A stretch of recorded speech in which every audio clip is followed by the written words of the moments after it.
আমার চ্যানেলটা লাইক করবেন, শেয়ার করবেন, সাবস্ক্রাইব করবেন, বেল আইকনটা প্রেস করবেন। সাবস্ক্রাইব করতে ভুলবেন না। আবার বলছি, আমার চ্যানেলটা লাইক করবেন, শেয়ার করবেন, সাবস্ক্রাইব করবেন, বেল আইকনটা প্রেস করবেন। সাবস্ক্রাইব করবেন, সাবস্ক্রাইব করবেন, সাবস্ক্রাইব করবেন, সাবস্ক্রাইব করতে ভুলবেন না। আসসালামু আলাইকুম। আমি এখন এমন একজন আল্লাহর দরবেশ অলির মাজার দিকে যাচ্ছি। এই যে সামনে যে মাজারটা দেখা যাচ্ছে উনি, আমি ওনার পরিচয়টা একটু পরে দিব। ওনার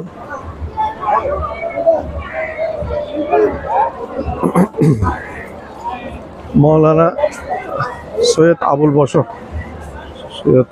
বশর মাইজভান্ডারী। উনি হচ্ছেন, ওনার পিতা হচ্ছেন সৈয়দ গোলামুর রহমান প্রকাশ বাজান কেবলা। এই বাজান কেবলার দরগা এখান থেকে দেখা যাচ্ছে। যে নীল সবুজ যে গম্বুজটা, এটা বাজান কেবলা, গোলামুর রহমান মাইজভান্ডারী বাজান কেবলা। ওনার দ্বিতীয় সন্তান হচ্ছেন ইনি, মৌলানা সৈয়দ আবুল বশর মাইজভান্ডারী।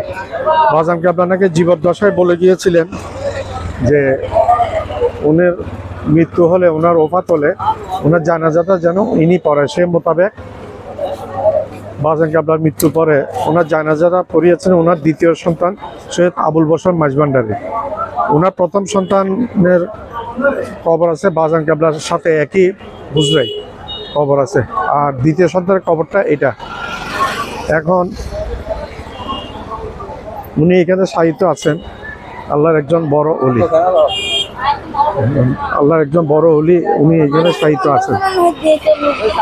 তো ধন্যবাদ। আমার ভিডিওটা লাইক করবেন, সাবস্ক্রাইব করবেন, শেয়ার করবেন, বেল আইকনটা প্রেস করবেন, শেয়ার করতে ভুলবেন না। আমি বিদায় নিচ্ছি হযরত সৈয়দ আবুল বশর মাইজভান্ডারী হুজুরের রওজা শরীফের সামনে থেকে। আসসালামু আলাইকুম। আমার ভিডিওটা আপনারা লাইক করবেন, শেয়ার করবেন, সাবস্ক্রাইব করবেন।